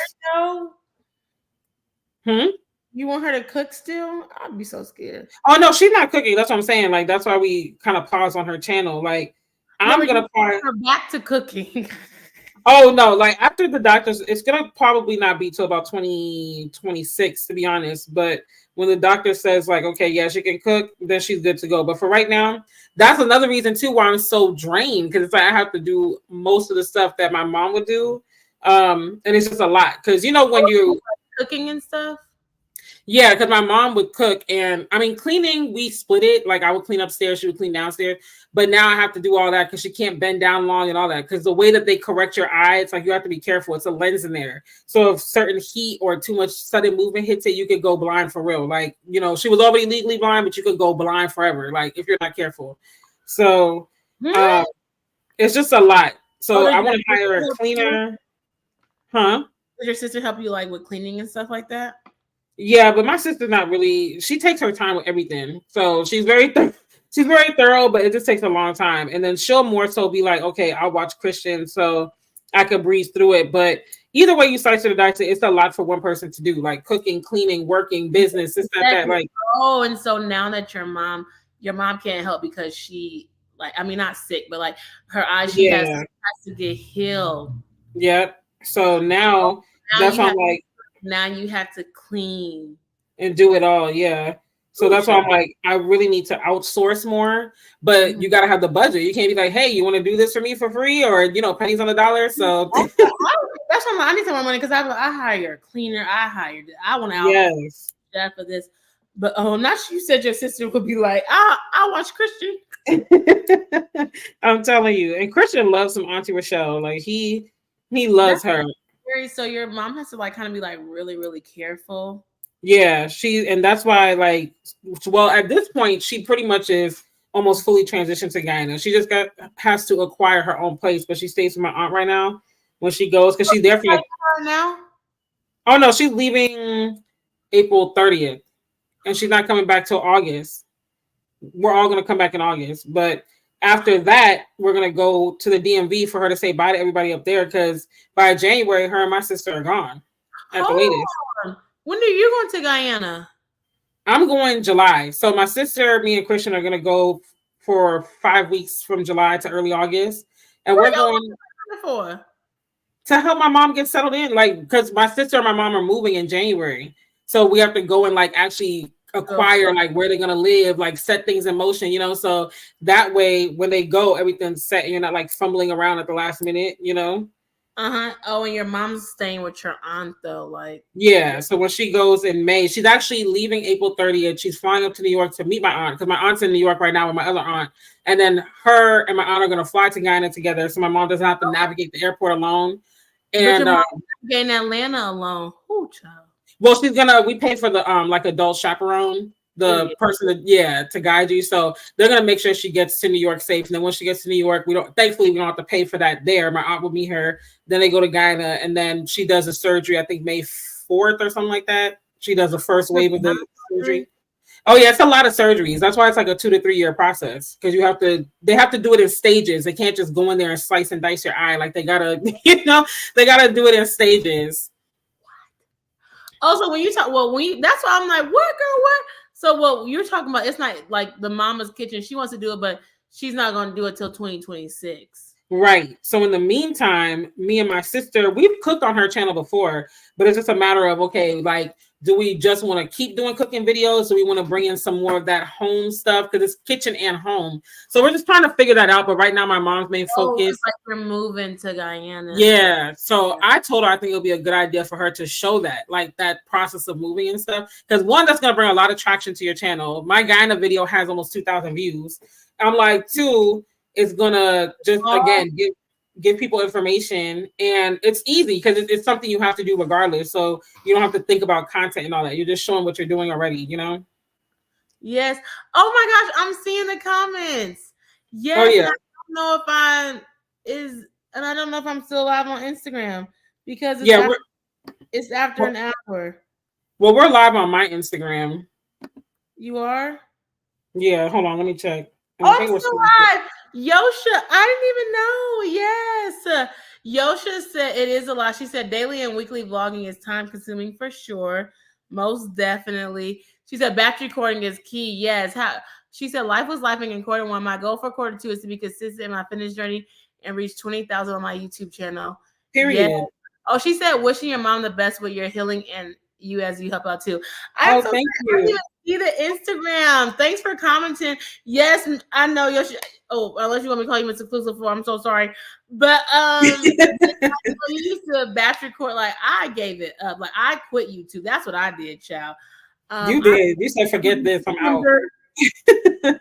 I gave that thing 5 long, hard years. Do you? Not hard. Hard years. You said I ain't got no more in me left. I'm tired. Yeah, you hear me? No more in me left, and I want to kind of just change it to kind of show my journey, how I interview, how I do different things like that. So I'm really thinking about putting my travel podcast on there. That would be good. Like a better transition. You still get travel. But like you said, like I have that video and I have to edit it, but I was working on my podcast. So now it's like, do I want 3 podcasts? Do I want 1 podcast? So I kind of have to worry about that. But like my podcast is not really what I'm worried about right now. I'm really worried about writing. So my quarter 2 goals are to finish this play that I'm supposed to write. Period. Just keep on doing my Millennial Thoughts podcast. I love to pivot for that too, by the way. You said what? I love how you pivoted that. Like I love the your co-host, what's your name, Bria? Is it Bria? Sabria. My bad. Yeah, I was like, oh, my bad if I'm calling her something else, but okay. But yeah, I love how you added the co-host. I love the topics y'all talk about, and I love the Black Girls Den. I just like the co-host vibe. I think that really works, for the topics you're covering. Yes. I've always wanted to have a co-host. That's why I even started Black Girls Den. And also, like, even how you were talking about like moving and whatever, like I probably would have never started another podcast with nobody. Just in general, but like moving to Louisville, meeting her, talking to her, like that's like it kind of happened kind of organically, like let's talk. She like kind of catch, but it's like, and it's like I don't know even where this podcast can go, right? But it's like if I hadn't moved, would I've even had this podcast, That's true. And so like just thinking about stuff like that. But thanks so much. Yeah, the Sabria one, Millennial Thoughts is on pause because I had to do Black Girls Den. I had to submit for a contest, so I have to put that on pause, and I'm trying to write. So I'm really trying to transition to my writing right now. So that's kind of what's really my focus. And so I do want to do my travel podcast because I have it out there. It's called Bon Voyage the Podcast. Yeah, and I mean, all the trips you took last year, that's like a whole year's worth of content right there. Like, I can sit down and record them. Like I have the idea, and so I do live in Louisville, but these are I'm just speaking on my goals, so maybe this can happen. But like Louisville is growing, the airport or whatever is growing. So I'm like, okay, let me get my podcast together. Let me try to get sponsorships. Let me try to get some connections, in the city, so I can try to blow up, like, because I could still do travel, and like I do have my podcast, but I have to really be able to pour into my podcast. So I guess y'all are hearing this first, Sally or whatever, but I think that like this might be my last season for Millennial Thoughts. What? Why the last season?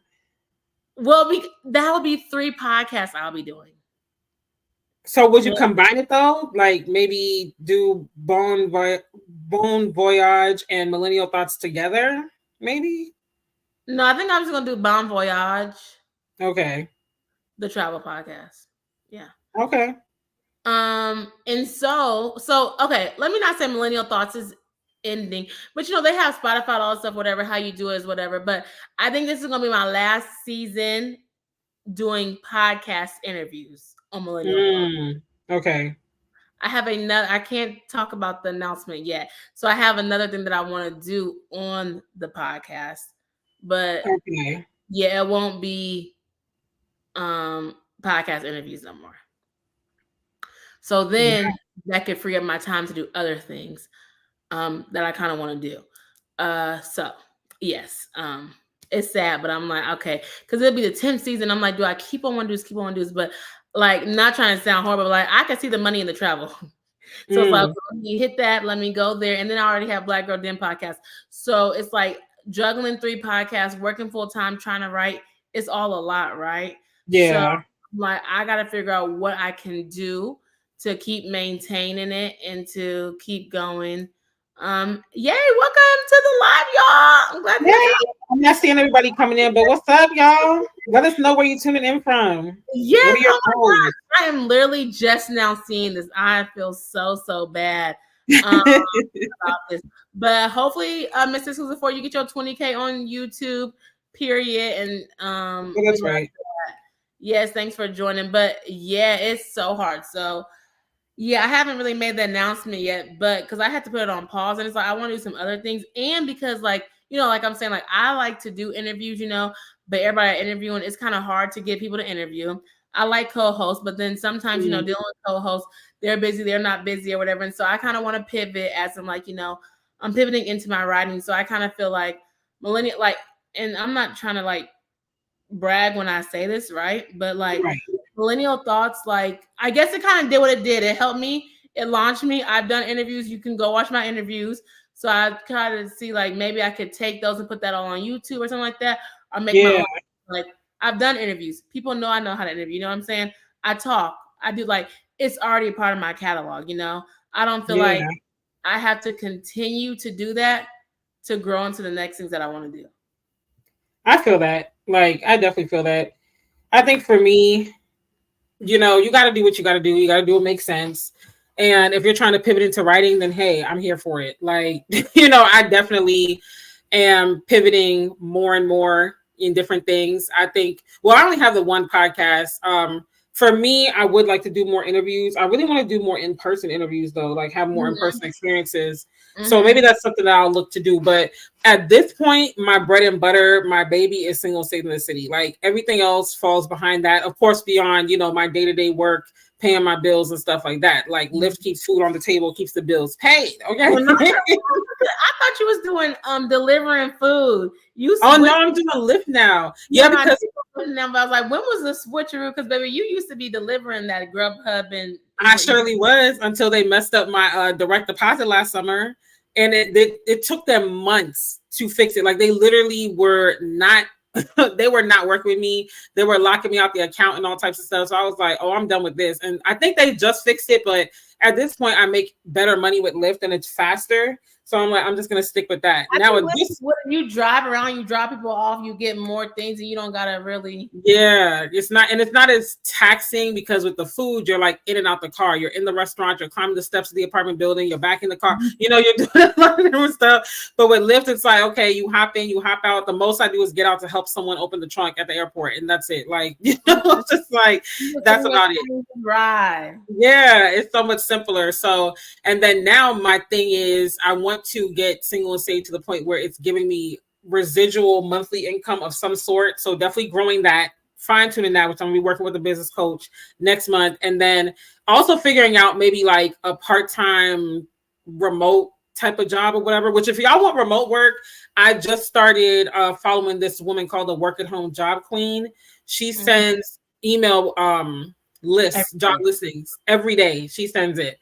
And she's like, if the link is still working, they're still hiring. Even if you feel you don't qualify, go ahead and apply because you never know. And she just shares like people's testimonies and stuff. So check her out. It's Work at Home Job Queen, but it's Work at Home isn't spelled out. It's WAH Job Queen. Yeah, they're on YouTube and everything like that too. I try to work from home and it's not really working, but I think I am trying to stack up my money. So I actually did apply for a part-time job. Now, how the heck does that happen within all the things that I do? That's another reason why.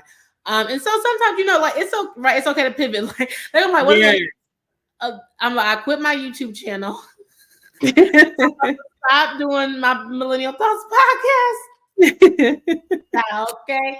But baby, life is life. And so also like, let me be somewhere. And that's another thing too, like, cause I did DoorDash and everything, but it's like, let me see my money. I feel like as of now, if I work a second job that pays more money, that's a part-time job. I hope I can get it or whatever, part-time job. I can actually use that to save money. You know what I'm saying? Instead of like using that to actually have to go to my bills or something like that. Yeah. But yeah, what was I gonna say? Yeah, I'm still debating on it. I'm still debating on if I'm going to like, you know, completely stop Millennial Thoughts. I'm gonna figure out what I'm gonna do. But like the season will be ending in like June or July, you know, and I feel like I'm only doing one season a year. So I'm like, I don't really feel like I'm doing justice with that. One season a year, you know, and because I do want to get into writing and I do have another podcast and I still want to kind of get back in that travel blogging space, but I kind of want to get back into it as in like, not necessarily solo traveling, but like I would love to do travel group trips, you know, I would love to do that. I love to be like single girlies traveling and stuff like that. Like I would also to do that. So I would love to like plan those trips, go to Essence, stuff like that. So I really want to like foster community, foster and like travel and stuff. That's like another thing that I want to do too. Cause you know, I was planning that retreat for this year. And then I just like, I was like, let me not. But yeah, I feel you with that. Cause I do want to get to the point of having those yearly trips and all that. Yeah, so I really want to do that and tap into that part. And when you were talking about like purpose and stuff like that, I don't really know, let's say like what my purpose is in a sense too. But I do feel like I like in this season, and I'm all over the place right now, but I'm gonna bring it back together. But I feel like I'm gonna take us after this one. I'm gonna take it. So after today, I'm taking a social media break. I really am, and I wanted to. I was like, I gotta promote this or whatever. But I'm like, I really want to take a social media break just so I don't have to post anything, do whatever. But like, I also want to encourage. Like I say, I don't know if this is my purpose, but this is like what I'm doing right now. I really want to like encourage single women to like thrive and do whatever they do and enjoying their season. And so that's kind of been on my heart, even since like the beginning of the year, because as we talk about, there's so many like single people with kids or like married people and stuff like that. And so I feel like even on Instagram, mainly, it's like y'all females, this female, y'all want this, they'll be this, and it's just like the men ain't really giving. So like invest in yourself, get your money up, travel the world, hang out with friends, quit like not living your life because you're just so focused on getting a man. And so I'm not saying that you don't have to have a man. I'm not saying that you don't want to have a man or want to get married or whatever. But I feel like something in me is like encouraging to be like, you can go travel, you can go start a business, you can get up and move, like, because you can have that spontaneous thing about you can have adventures about you and stuff like that. So I'm just trying to figure out if I want that to be like a blog.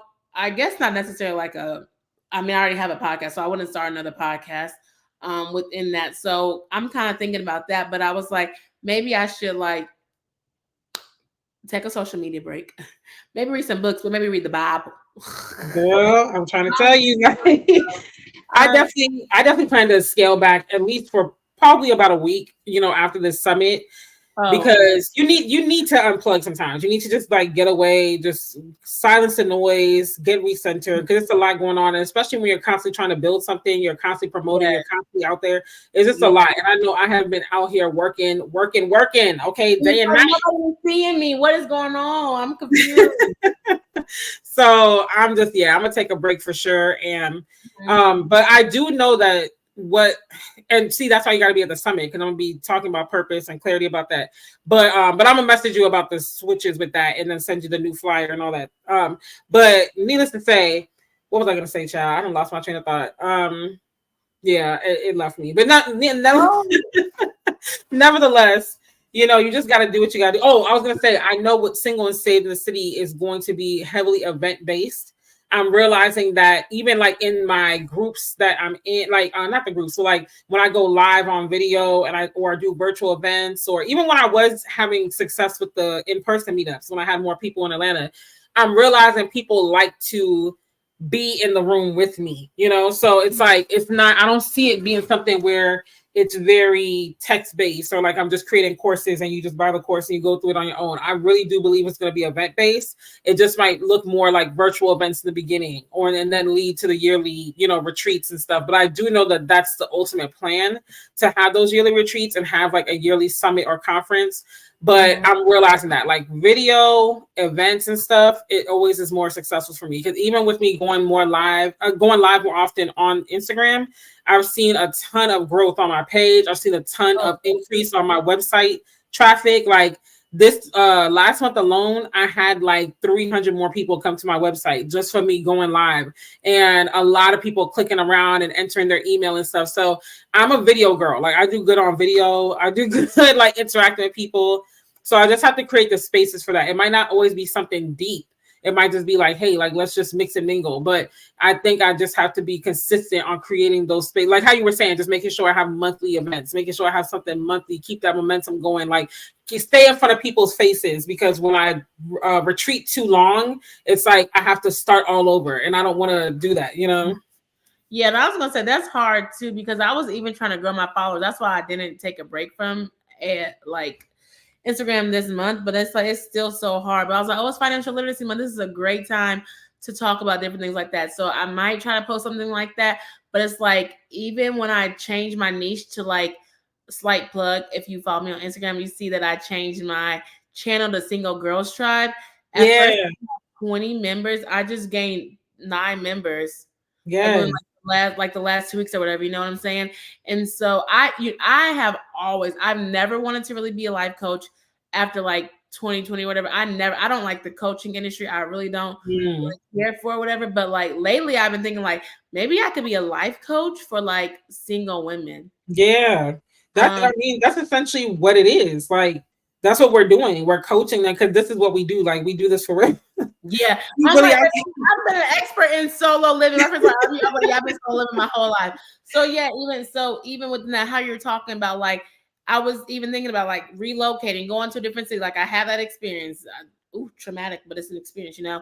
Like moving, living with roommates, trying to figure out how to find a job in another city and stuff like that. So even traveling, like if you want to travel, whatever. So like I really I'm really thinking like, do I want to do life coaching? But it's like I want to encourage women to thrive in their single era and not get down.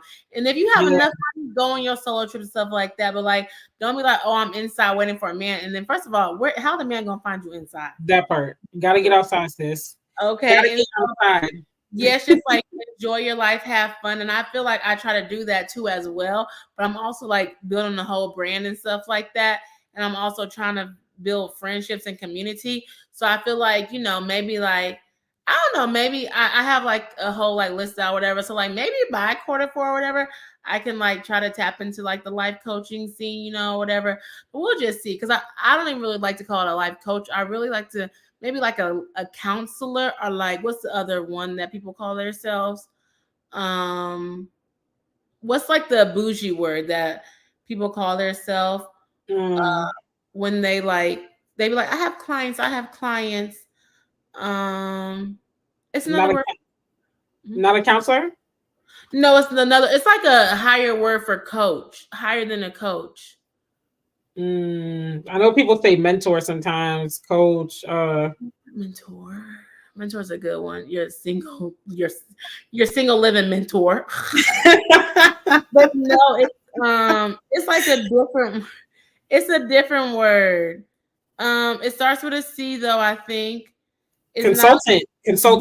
Yes. Oh, there we go. Yeah, but then I don't know if I want to say I'm a single girly consultant. Like, I don't know about that one. Yeah, because a consultant is giving you like they're giving you the blueprint. A coach is more so just like, I don't want to say inspiring, but they're getting the rise out of you. They're like, okay, well, you're just guiding people from. Yeah, I'm a guidance counselor.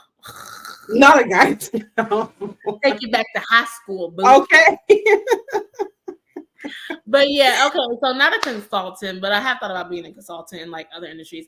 But yeah, so I thought about the life coaching thing, but I gotta see, and that's something I gotta kind of re-strategize my Instagram and stuff like that too. So I think if it's not this month, because I want to talk about like financial literacy month. Probably in May, I'll try to take a break, May or June or something like that. Shoot, maybe even the whole summer to just woosah, and live my life. Yeah. So we could see, but that is probably what I'll focus on in Q2, taking a social media break, writing. But let us know if y'all like these, because then we could come back after Q2, which is April, May, June. So it'll be July. Yeah. We'll be starting Q3. If y'all like these, if y'all have wrote things down and stuff like that, let us know that if we should come back and do like another goal check-in, quarterly reset. I know that's right, because we need it. You got to reset. Yeah, so that's really all that I could think about now. So my Q2 goals, and then I think we'll pretty much be done. Mm-hmm. I just want to like I said, after this summit, I definitely plan to take a beach trip because I need it. Definitely going to be going to Guyana. I just want to really like hone in on some personal things, like figuring out where Christian and I are going to live, which I have some ideas. I just have to actually go to these places and ask some questions and stuff. And then, prepare for his second grade year, because he'll be in second grade in the fall. And I want to get him back into a homeschool co-op and into some sports and stuff. So it's going to be a lot of personal like focus, but then also have some different type of events for Single and Saved, fostering that community again through virtual events and panel discussions and stuff like that. And, planning this in-person event for the fall, because I'm realizing you really do have to start promoting mad early, like 6 months in advance and stuff like that. Gone are the days where you can just pop out with an event and people just show up. Like, you got to start early. Yeah, that's what I was saying. Mm-hmm. So, Yeah, that's pretty much where it is. And then, like I said earlier in the live stream, like dating is there, but it's not my main focus. Of course, I'm open to it and stuff. But hey, Nancy, but I'm not like, oh my gosh, like let me find a man. You know, I'm never short of options anyway. Like, and that's not a brag. Facebook. Oh no, she's on Instagram. Oh, I didn't see the joy. Oh yeah, but that's not a brag. It's just facts. Like, you know, there's always option around, so it is what it is. But from the court, we'll come back from after Q2 for me. I'm trying to get back to pajama style. I'm like, this is just funny. I'm like, well, I don't know how you do with their family, but I'm like, if I find a man now, would I take him to Thanksgiving into Christmas? Like, is this a good enough time? Because it's like April, or is that too quick? I feel like if I met a man at least 3 months prior to Thanksgiving, he can come to Thanksgiving. If I met you a month before, you're not coming over because. Remember, it was like I met him a week. I am not bringing nobody in a week. Nah. You gotta get some grit, baby. I gotta see some. Nah. Now, I would do that in my case only if I want my family and close friends to give me their opinion because they're really good at reading people. So if it's someone that I feel like maybe I'm falling hard for kind of fast, I'll be like, let him come and get a plate. It won't be a formal thing, but I'll be like, yeah, stop and get a plate. Then I'll tell my people, like, just watch him, like, you know, ask me questions, let me know. Because then I'm going to go back and be like, what y'all think? And they'll keep it real with me and be like, I didn't like that. Or he said that I like, you know, that's the only way I would do that. But if it's on some like serious, like this is my man, we should have been dating at least 3 months before you come to the Thanksgiving table. Like, I'll pack you a plate though. I'll bring you a plate, but you ain't gonna just come and be sick. You ain't just gonna come and break bread with us at the table though. Like that's a lot. Oh yeah. I don't know. I'm like, let me just get to the matching pajamas or something like that, child. The matching pajamas would be cute, but I'm not gonna have time for that because I'm gonna be preparing to move. So I might holler at that. I'm gonna be preparing to move too because I moved in December. So that's actually what I need to figure out because my roommate is talking about, well, she's trying to find a job and she's moving. So actually, like, I really need to figure out like what I'm going to do. And I guess I really don't need to be speaking this online, but I don't know if I'm going to move like to another, because baby, this is a lot. Like, I don't need to know. I don't know if I need all this, you know, to like downsize, you know, move there, or if I just would find another roommate, or if she moves or not, or you know what I'm saying, like that, or like, yeah, so. Yeah, it's a lot of life stuff coming up for me. I'm like, I gotta really hone in on that. But you're moving in December.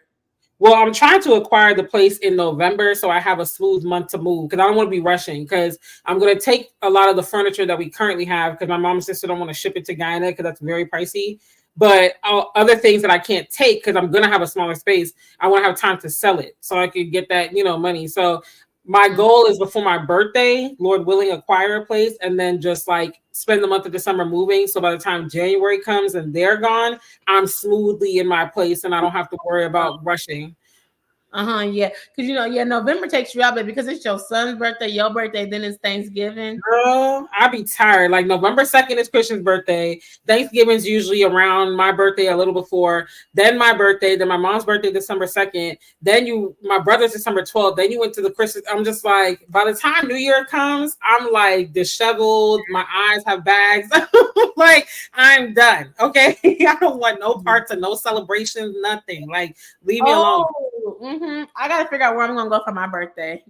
Oh, aren't you turning the big 3 out this year? No, not too much, honey. I'm still in my 20s. You're like, don't rush it now. I really want to. I wish I had a lot of friends. I really want to throw a party. I thought we were supposed to be taking a trip. We were talking about going to Dubai and stuff like that. Like, what happened to that? Dubai, no, that didn't work because it was only for 2 people, and I was like, I wanted to be like a group trip, and so it was like 2 people. I was like, no, I want it to be more than 2 people. So I was like, oh, okay, that's not really gonna work. Then I thought about Bali or whatever, but I was really thinking about having like a Harlem Renaissance party for my birthday.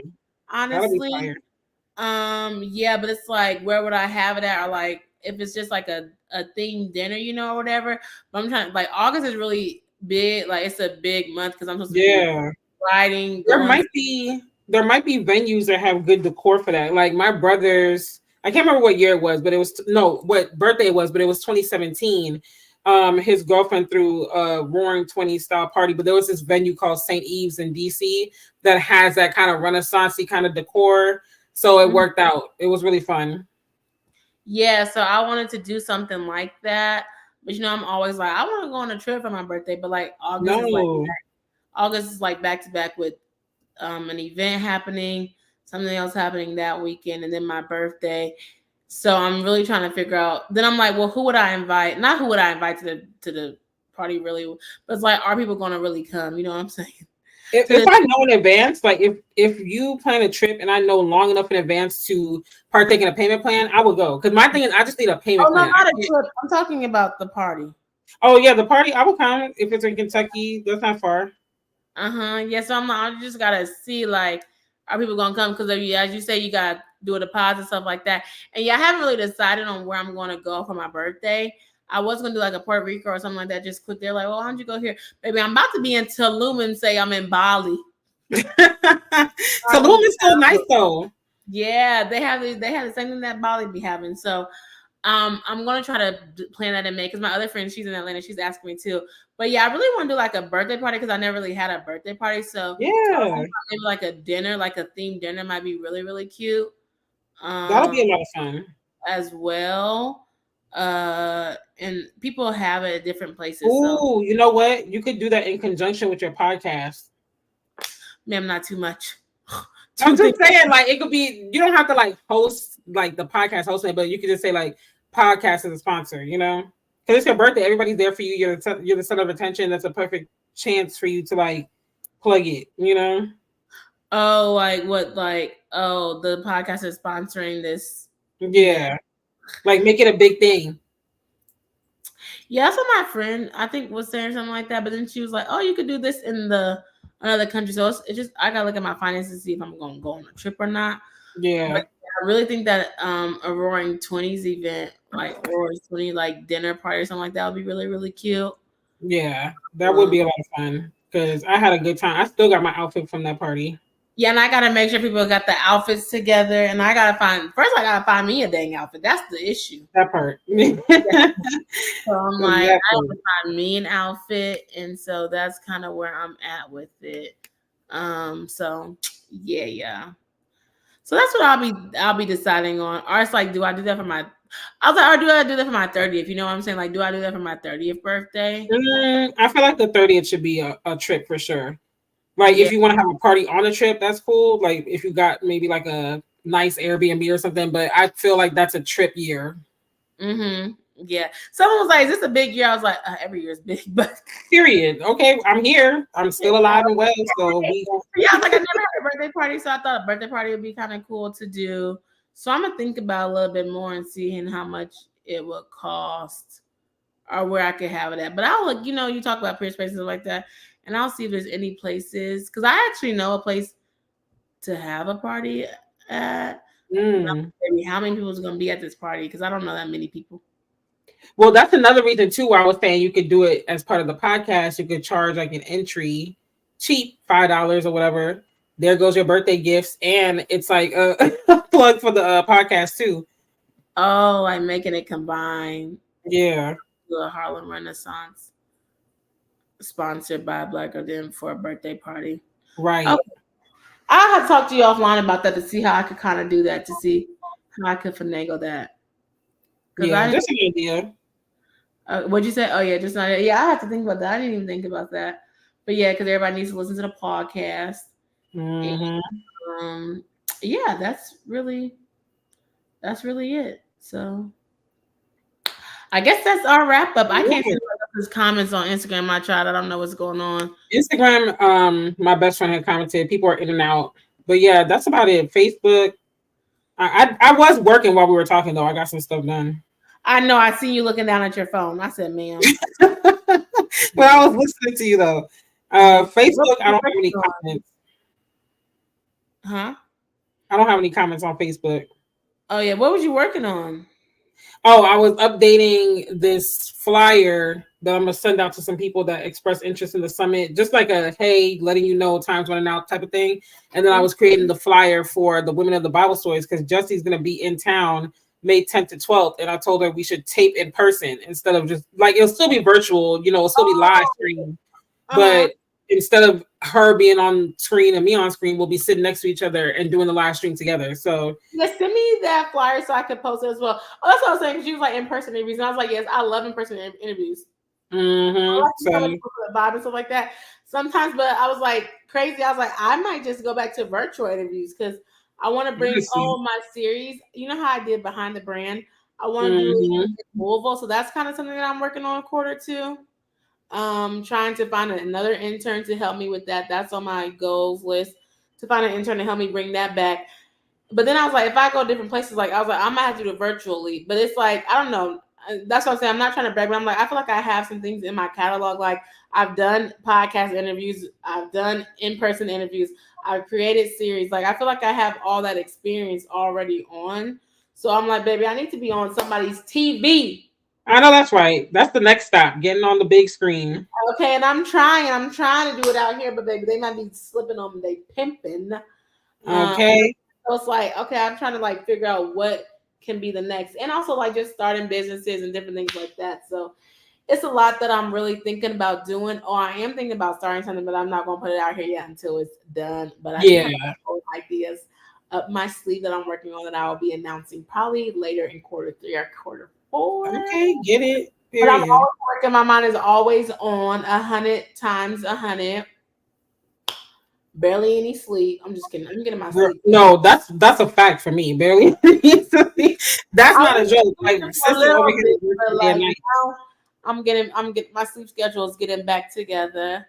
So yeah, that's all that I have.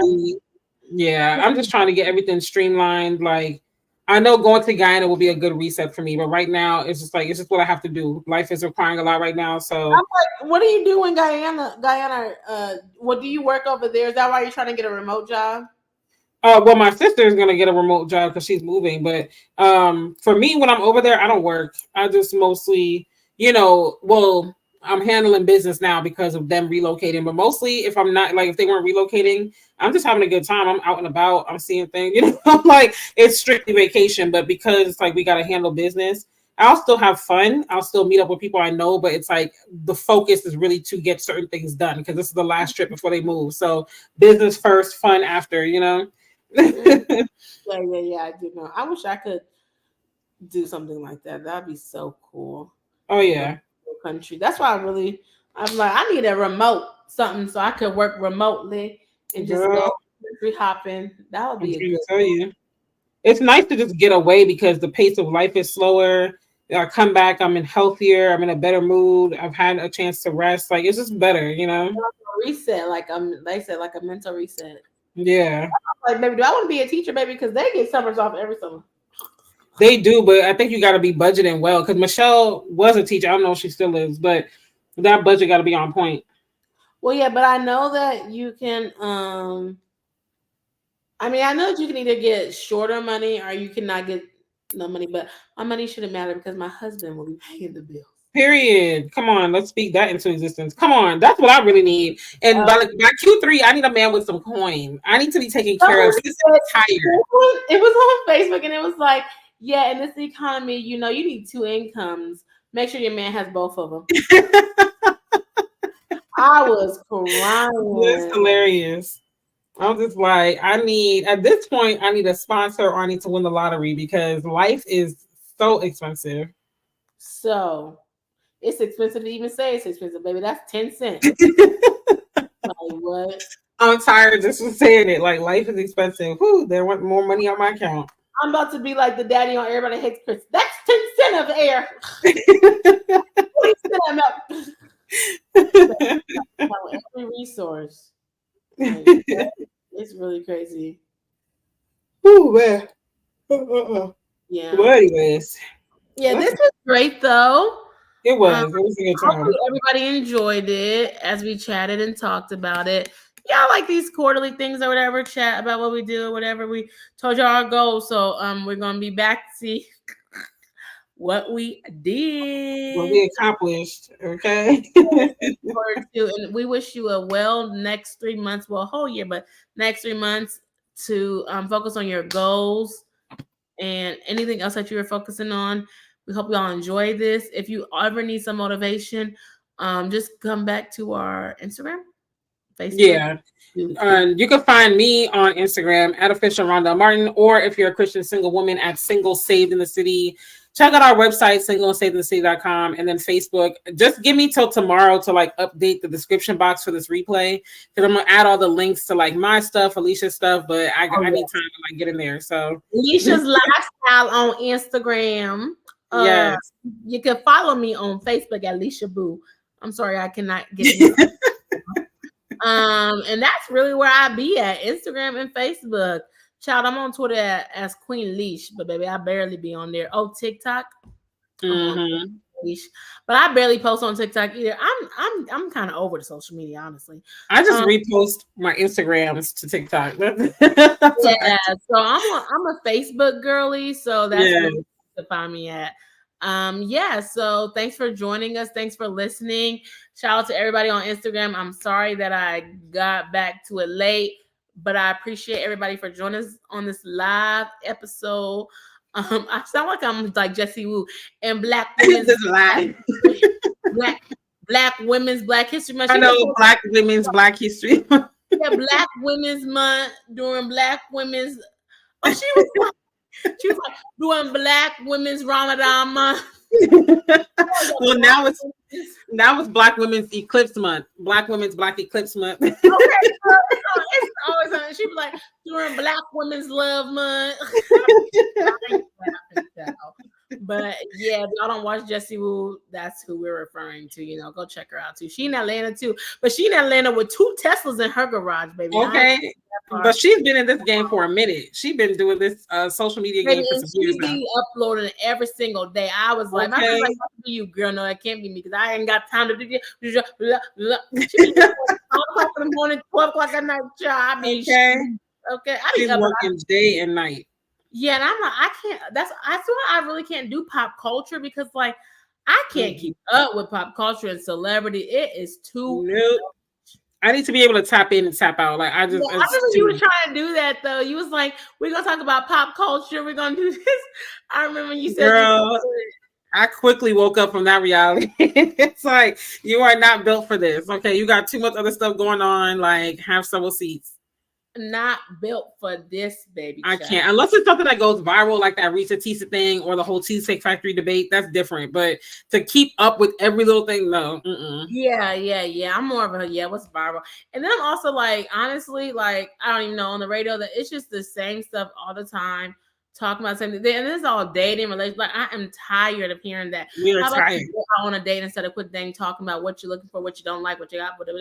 Who brings what to the table? No, I'm tired. I'm tired. Like if you brought something to the table, you wouldn't be talking.